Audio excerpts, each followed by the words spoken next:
Olá a todos, vou dar início a mais uma aula de matemática preparatória para as PSECs e, dando continuidade ao estudo da função afim, vamos estudar os sinais de uma função afim e de inequações do primeiro grau. Então, para começar esse assunto, vamos para uma situação prática. Um comerciante gastou R$300 na compra de um lote de maçãs. Cada maçã será vendida a R$2. Ele deseja saber quantas maçãs devem ser vendidas para que haja lucro no fim da venda. Então, nesse caso, o resultado final deseja que a receita o que? O lucro, né? O que é o lucro no resultado final? É a receita menos a despesa. E esse resultado final é dado em função de número x de maçãs vendidas. Então, a lei dessa função vai ser f de x igual a 2x menos 300. Por quê? Porque diz que cada maçã é vendida por R$2. Então, se x é o número de maçãs, logo uma quantidade x de maçãs vai custar 2x. Só que se inicialmente o comerciante gastou R$30 na compra do lote, então menos 300. Então a lei de formação vai ser igual a 2x menos 300, em que f de x vai dar justamente o lucro no final da venda. E para resolver a questão do comerciante, devemos determinar os valores reais de x em que a função seja maior do que zero. Ou, de modo equivalente, resolver a inequação 2x menos 300 maior do que zero. Por quê? Se der negativo, significa que o comerciante ficou no prejuízo. Se der zero, ele não teve prejuízo, mas também não teve lucro. Então, a função tem que ser maior do que zero. E passa a se tornar uma inequação do primeiro grau. Agora vamos fazer o estudo do sinal da função 2x menos 300. O a vale 2, conforme nós vimos nas aulas anteriores. A gente já sabe identificar o a, que é a taxa de variação. E ele é maior do que zero, ou seja, temos uma função crescente. A função vai ser igual a zero quando x for igual a 150, que é chamado também de zero da função. Então, uma forma prática de estudarmos esse sinal é da seguinte forma. Se o zero da função é 150, então significa que para qualquer valor de x acima de 150, a função vai ser positiva.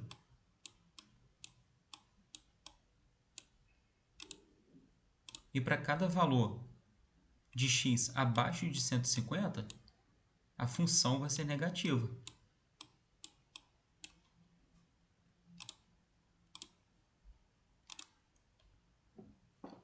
A conclusão é a seguinte, que se x for maior do que 150, a função é positiva e haverá lucro. Se x for exatamente 150, a função vale zero. Por quê? Porque x igual a 150 é o zero da função. Não haverá lucro e nem prejuízo. Se o x for menor do que 150, a função vai ser negativa e, consequentemente, haverá prejuízo. Se representarmos por S o conjunto de solução, então a solução vai ser x pertencente aos números naturais, tal que, esse símbolo aqui a gente pronuncia como tal que, x é maior do que 150. E x tem que ser pertencente aos naturais, porque x, nesse caso, é uma quantidade de maçãs.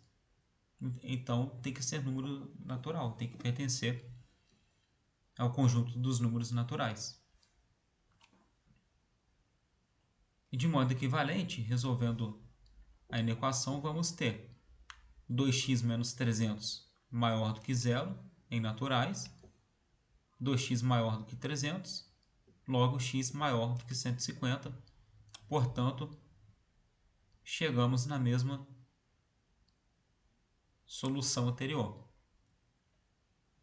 Dessa forma, o comerciante deve vender mais de 150 maçãs para que tenha lucro no fim da venda. Isso é importante destacar, porque em alguns problemas, inclusive da SpaceX, eles colocam lá nas alternativas: o comerciante deve vender 150 maçãs.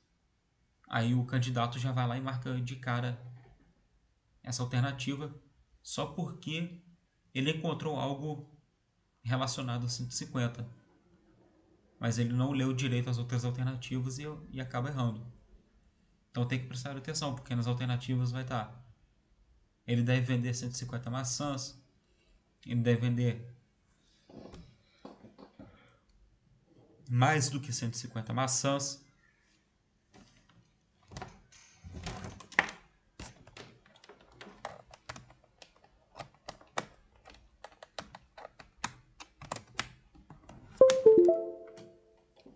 Vai ter alternativa também escrito: ele deve vender menos do que 150 maçãs, então tem que ficar muito ligado nisso.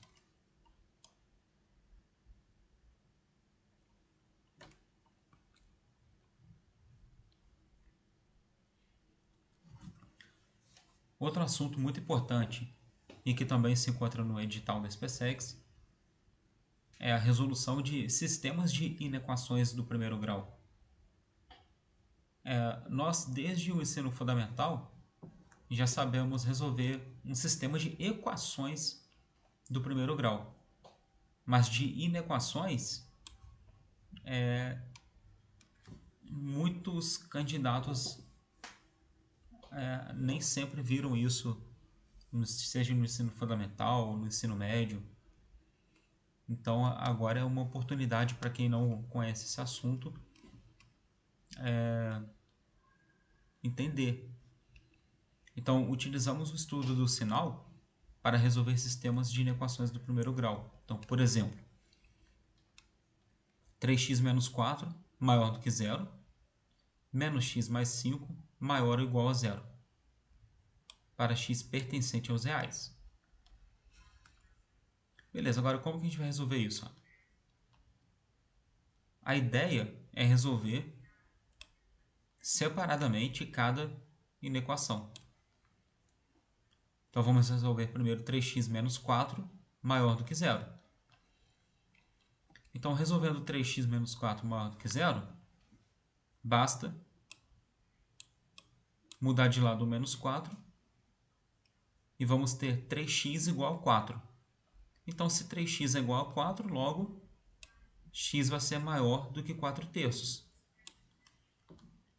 Colocando 4 terços na reta, na reta real, e lembrando também que esse sinal aqui é somente maior, então a gente vai ter aqui, vou até ampliar, um intervalo aberto, né? É representado por essa bolinha vazia, onde a gente coloca o zero da função, que é 4 terços, e à direita dele, como nós vimos agora há pouco na explicação, vão ser os valores positivos da função. Então, todo esse intervalo aqui de vermelho representa a parte positiva da função. Por quê? Só recordando, que eu já expliquei agora há pouco,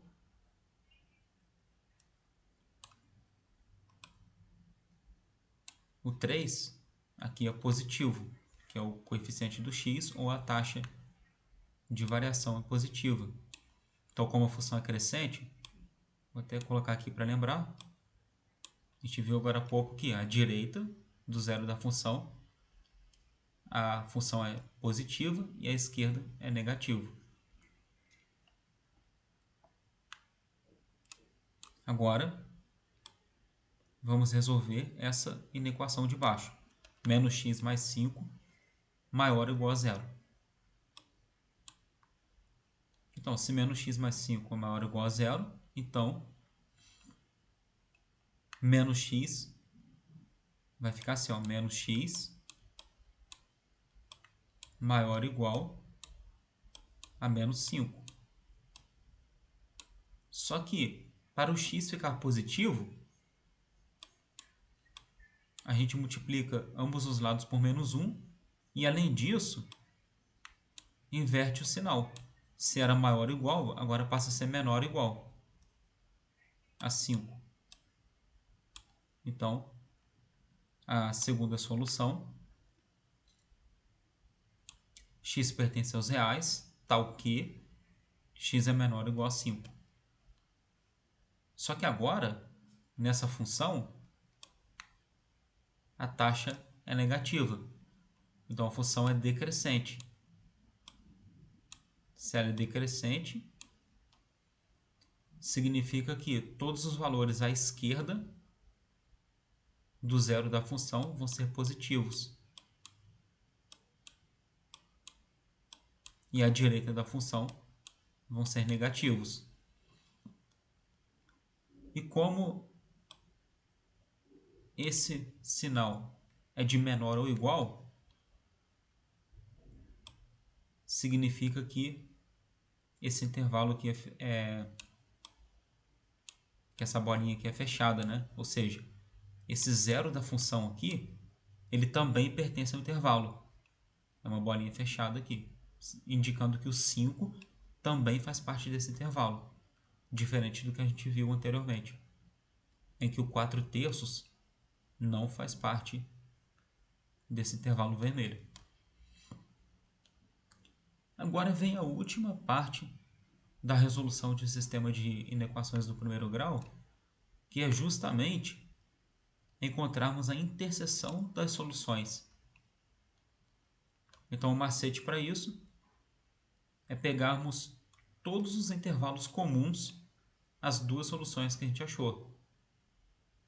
Aqui, à esquerda de 4/3, nós não temos solução. Agora aqui, ó, o que vai acontecer aqui? Ó? O 4/3 nós vimos também que não faz parte da solução. Então, eu vou trazer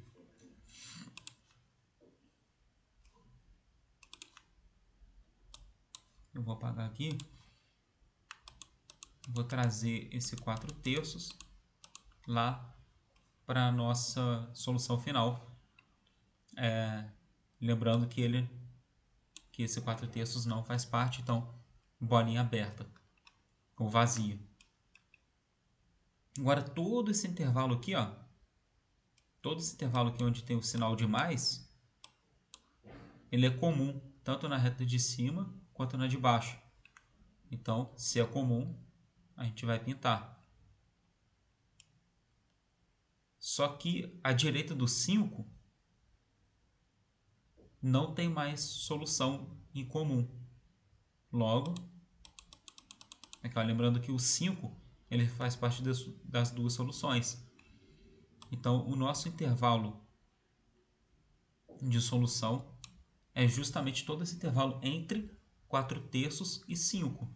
Então, x está entre 4/3 e 5 e obedecendo também os valores que fazem parte ou não da solução. Então, se o 4/3 não faz parte, mantemos esse símbolo de menor. Como o 5 faz parte, menor ou igual. Outra nomenclatura que aparece demais nos concursos é essa daqui, ó. Isso daqui representa exatamente essa solução aqui. Isso daqui se chama nomenclatura de colchetes e parênteses, né? Então, o parênteses a gente utiliza quando um determinado valor não faz parte do intervalo. Então, como 4/3 não faz parte, parênteses.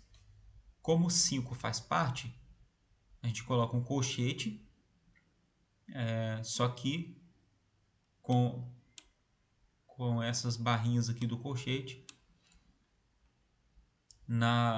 no sentido do número. E todos os valores entre esses dois números aqui vão fazer parte da solução. Então, isso daqui é uma forma de representar. Isso daqui é outra forma, que também aparece muito nas provas. E essa forma geométrica, apesar de ser uma forma também que a gente pode utilizar, ela não vai aparecer muito nas alternativas das questões. Então, geralmente vai ser assim ou assim.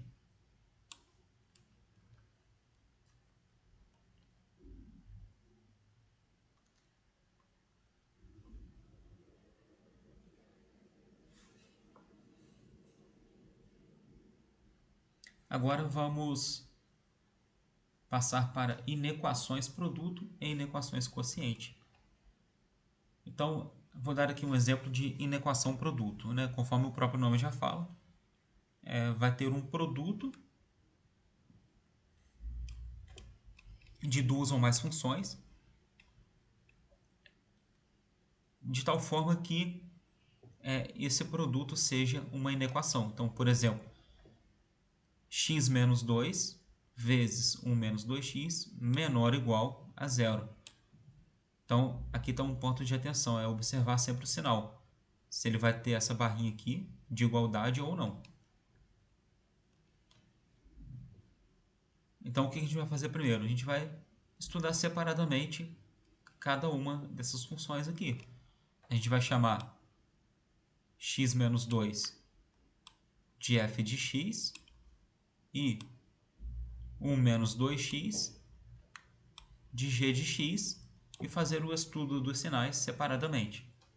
Então, f de x é uma função crescente, porque o a é positivo. Aqui nós temos 1 vezes x, então o a é positivo. E o zero dessa função aqui é o 2, porque 2 menos 2 vai zerar. Logo, à direita do 2, vamos ter a função positiva, e à esquerda do 2, a função negativa. Já na função g de x, vai acontecer o seguinte. O a, que é a taxa, né, vai ser negativa. Então, essa função g é decrescente, logo, à esquerda do zero da função, a gente vai ter os valores positivos da função, e à direita do zero, à direita do zero da função, né, que é 1/2, vamos ter os valores negativos da função.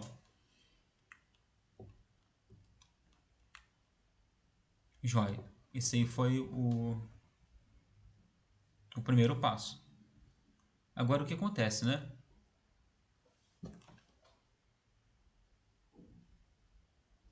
Para que esse produto seja menor ou igual a zero, o que vai ter que acontecer? Se nós estamos multiplicando funções, e lembrando das regras de multiplicação, então quando a gente multiplica um valor positivo com um valor negativo, isso vai dar para a gente um resultado negativo. Ou o contrário. Um valor negativo com um valor positivo também vai dar um valor negativo.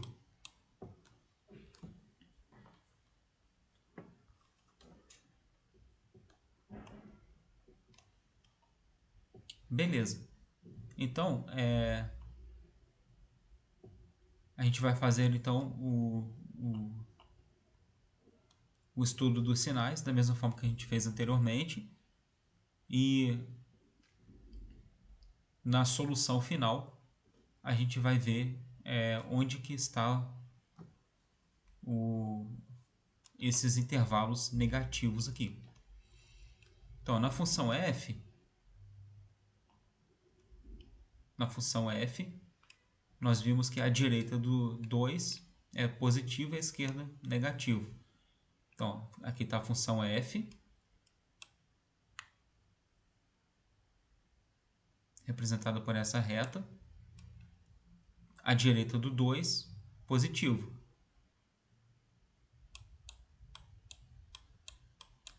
E a esquerda do 2, negativo.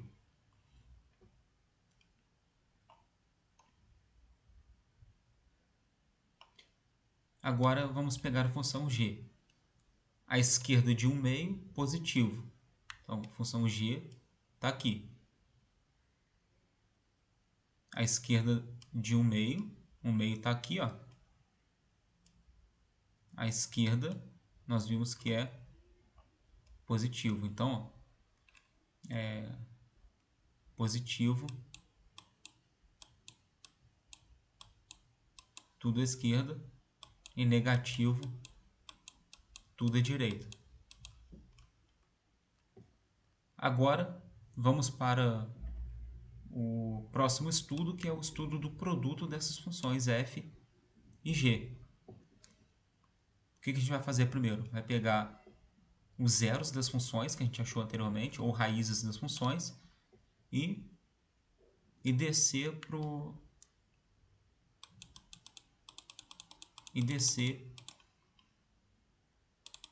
para onde importa para a gente aqui, ó. O que importa para a gente agora é essa reta aqui. Esse autor fez na forma de quadro, tudo bem, não tem problema. Eu estou acostumado a fazer com 3 linhas só, mas vai dar o mesmo resultado. Então a gente vai fazer a análise aqui onde eu coloquei de roxo. Então, ó, o que importa para a gente é isso daqui que a gente sabe desde o ensino fundamental. Então, se a gente está multiplicando, então a gente tem aqui, ó, negativo com positivo, vai dar negativo. E o 1 meio está aqui. Aqui a bolinha fechada ou aberta. Agora a gente vai observar que vai ser sempre bolinha fechada, porque aqui é menor ou igual. Ó. Então, bolinha fechada aqui. Agora, aqui está o 1 meio, aqui está o 2. Agora, nesse intervalo aqui entre o meio e o 2. Tudo negativo aqui, então negativo com negativo vai dar positivo. Então, entre 1 meio e 2 vai ser tudo positivo. O 2 está aqui. Agora, positivo com negativo vai dar negativo aqui. Então, agora vamos marcar o resultado final. Como o problema quer menor ou igual, ou seja, negativo. Onde que vai ser negativo? Em todo intervalo menor do que o meio. Então, x menor ou igual. Porque aqui, lá no início, é tudo menor ou igual. Né? Então, aqui é tudo bolinha fechada. Aqui fechado. E aqui também. Então, a solução final. X menor ou igual a 1 meio, que é tudo à esquerda de 1 meio. Ou, isso aqui é importante, ó, a gente saber quando é ou e quando é e. X for maior ou igual a 2. Por que eu sei que vai ser ou e não e? Porque a gente vai unir essas duas soluções aqui. x pode estar nesse intervalo, à esquerda de 1/2, ou pode estar nesse intervalo à direita de 2. Não tem como um valor de x estar ao mesmo tempo nesse intervalo e nesse, não tem como. Ou ele vai estar aqui ou aqui. Então, por isso que aqui é ou, porque você vai unir os intervalos. Então, tá aí um outro tipo de aplicação de inequações. E esse mesmo raciocínio, esse mesmo processo vai servir também para inequações quociente. O que seria inequações quociente? Ao invés de você multiplicar uma função pela outra, para obter uma determinada inequação, então sei que é inequação por causa do sinal, nós vamos ter uma razão entre funções. Então a gente vai chamar isso daqui de f de x e essa daqui de g de x. E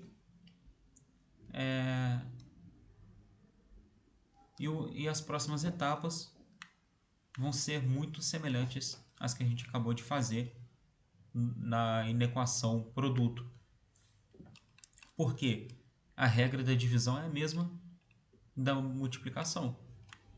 Então, aqui se a gente trocar esses sinais aqui de multiplicação pelos operadores de divisão, as regras vão ser as mesmas. Só que aqui, como a gente quer maior ou igual, vai ter que lembrar que quando a gente divide negativo por negativo, vai dar positivo,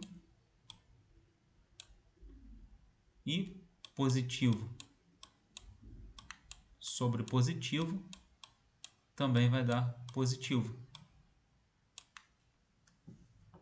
E com essa regrinha aqui, a gente consegue fazer os estudos dos sinais até chegar na solução final.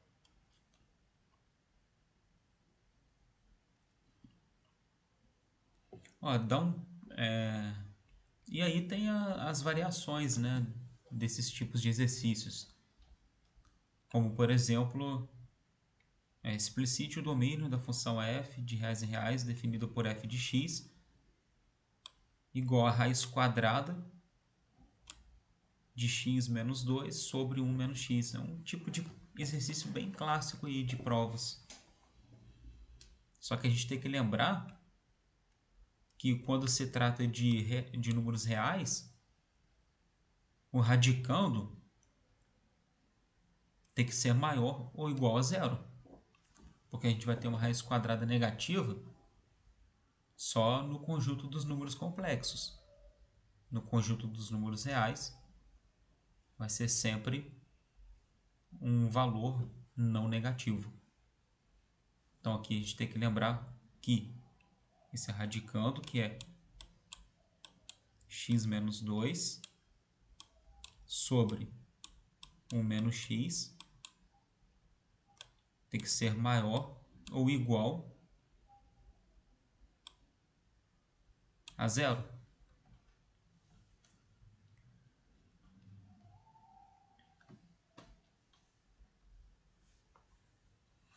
E além disso,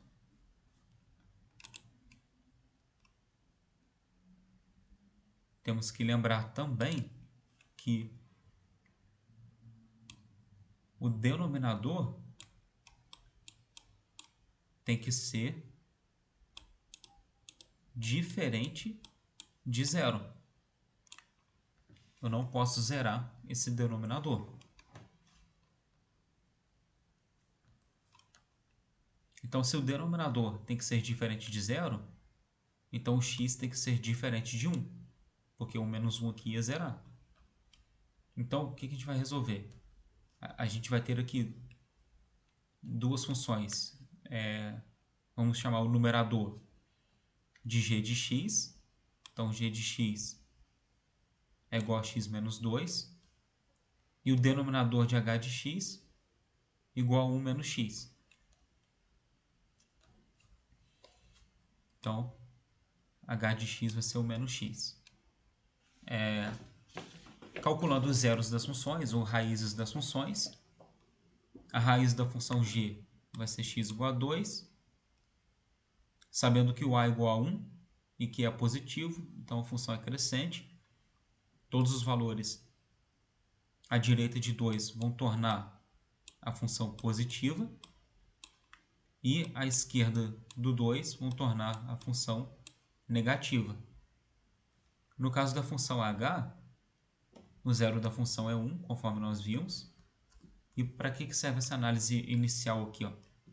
De que o denominador tem que ser diferente de zero. Aqui o detalhe, ó. Isso daqui pode ser crucial no dia da prova. Se uma função for diferente de zero, também entra na questão da bolinha vazia. Isso vai ter um impacto vai ter um impacto primordial lá no resultado final. Então aqui a função é decrescente, a esquerda do 1 é positivo e a direita do 1 negativo. Aí depois é só fazer o quadro de sinais e lembrando disso daqui que eu mostrei, ó, negativo com negativo, positivo, positivo, positivo, positivo. Então logo, fazendo o quadro dos sinais, a gente vai observar que vamos ter negativo com negativo somente nos intervalos entre 1 e 2.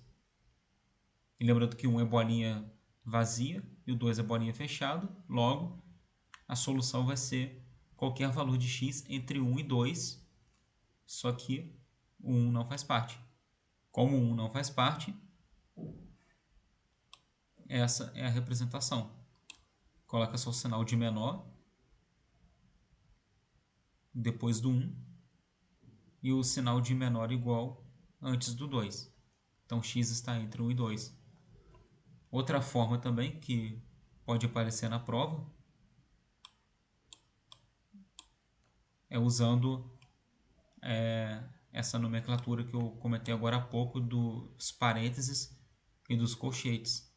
Então a gente pode fazer assim também, e que aparece demais nas provas. Agora eu coloco o colchete. Ó.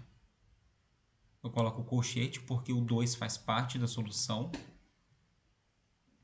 e o parênteses voltado para o 1 porque o 1 não faz parte do intervalo. Então pode aparecer assim também e é bem comum aparecer dessa forma.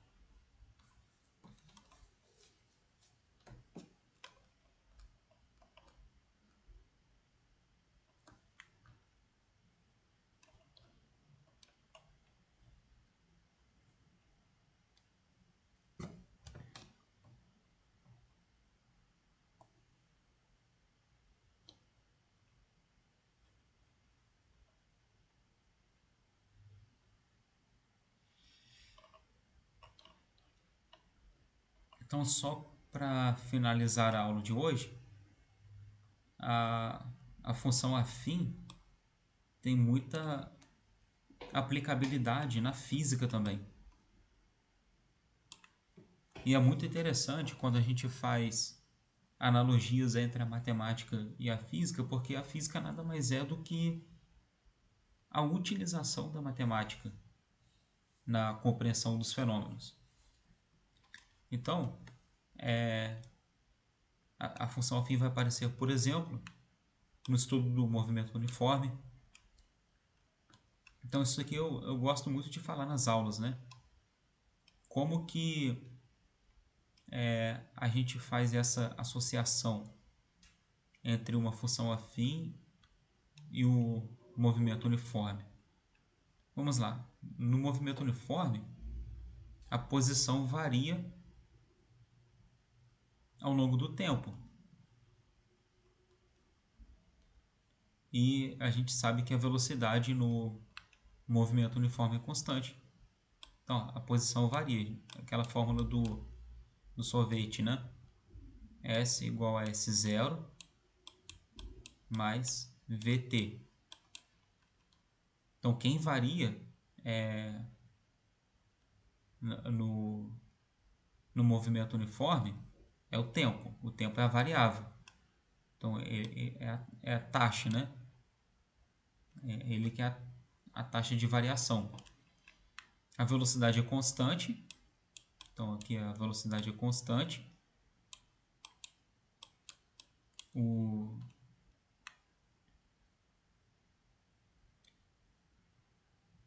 Perdão, a taxa não. A taxa aqui é a velocidade, né?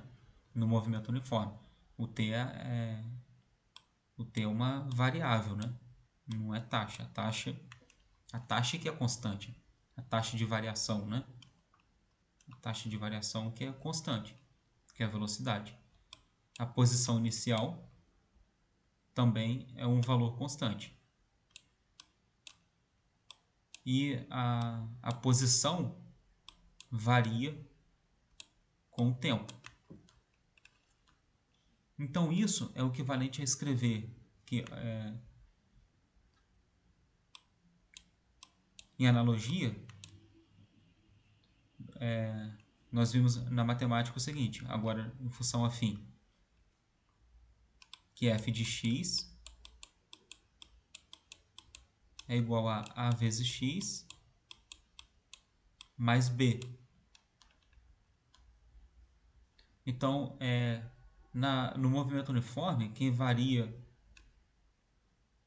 a nossa variável dependente, né, é a posição, porque ela depende do tempo. Então, a associação é a seguinte.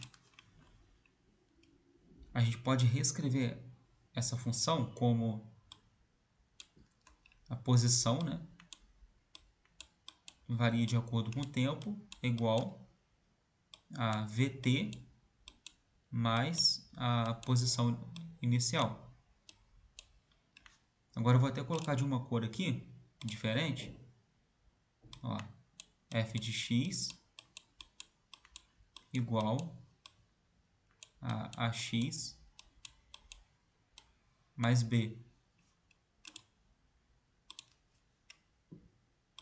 Agora a associação é justamente essa. O a na função afim, que é a taxa, e a velocidade é a taxa no movimento uniforme. O b, que é o coeficiente linear na função afim, é o equivalente à posição inicial no movimento uniforme.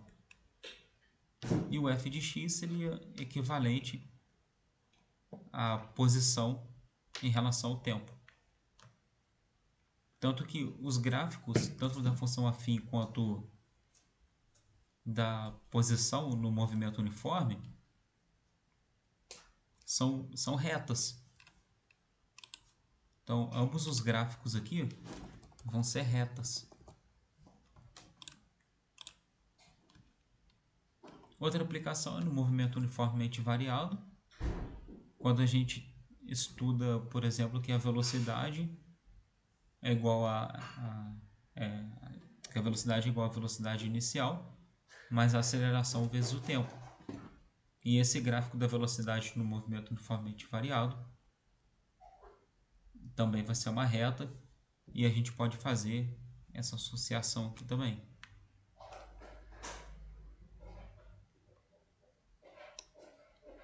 E dentre diversas outras aplicações, não só na física, mas como nas ciências exatas em geral, e não só nas exatas, até em outras áreas do conhecimento também, até dentro da geografia, também é possível a gente aplicar a função afim, né, nessas outras áreas do conhecimento.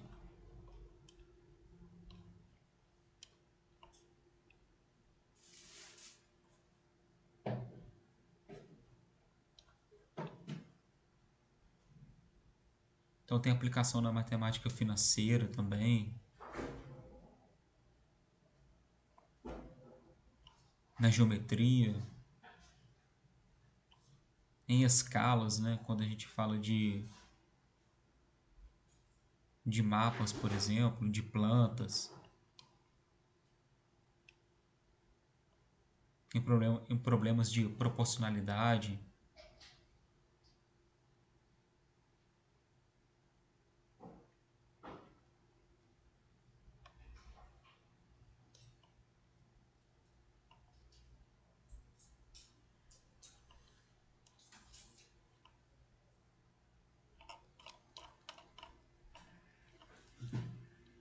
Em aulas passadas eu já cheguei a comentar sobre funções modulares, porém eu acho importante fazer uma revisão, né, sobre esses tipos de funções.